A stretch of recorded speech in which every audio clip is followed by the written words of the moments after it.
నిన్న ఆంధ్రప్రదేశ్ మాజీ మంత్రి senior YSR Congress party senior leader Ambati Rambabu గారు ఇంటిపై ఆయనపై జరిగిన దాడి చూస్తే ఆంధ్రప్రదేశ్ రాష్ట్రంలో ప్రజాస్వామ్యం ఉందా లేదా రాక్షస పాలన కొనసాగిస్తున్నారు కూటమి ప్రభుత్వం అధికారంలోకి వచ్చినాక అనే దానికి నిదర్శనం నిన్న జరిగిన సంఘటన. నిన్న సాయంకాలం 5 గంటల నుంచి రాత్రి 10:30 వరకు దాదాపు 1,000 మంది 2-3 వేల మంది కార్యకర్తలు, తెలుగుదేశం పార్టీ గుండాలు, రవిడీలు అంబటి రాంబాబు ఇంటిపై దాడి చేసి కార్లు తగలబెట్టి, ఆఫీస్ తగలబెట్టి, ఇంటి కిటికీలు కూడా పగలగొట్టి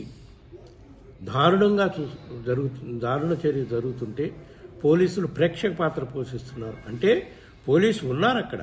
దేనికి?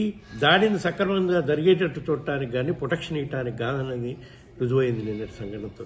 ఈ సంఘటనపై మేము వైఎస్ఆర్ కాంగ్రెస్ పార్టీ అధ్యక్షుడు గారు జగన్మోహన్ రెడ్డి గారి ఆదేశాల ప్రకారం కేంద్ర ప్రభుత్వం దృష్టికి తీసుకెళ్లి ఆంధ్రప్రదేశ్ రాష్ట్రంలో శాంతి భద్రతను పరిరక్షించాల్సిన అవసరం ఉంది. కేంద్ర ప్రభుత్వం ఇంటర్ఫీర్ అవ్వాల్సిన అవసరం ఉంది. ఇటువంటి దారుణమైన పరిస్థితుల్లో ఒక మాజీ మంత్రికే ప్రాణ రక్షణ లేకుండా ఇంటి మీద దాడి చేస్తుంటే పోలీసులు ప్రేక్షకుల్లాగా చూస్తున్నారంటే ఎటువంటి పాలన సాగుతుందో గమనించాలని చెప్పి కేంద్ర హోంశాఖ మంత్రి అమిత్ షా గారికి, హోం సెక్రటరీ గారికి కూడా కలిసి విన్నవించే కార్యక్రమం చేస్తాం.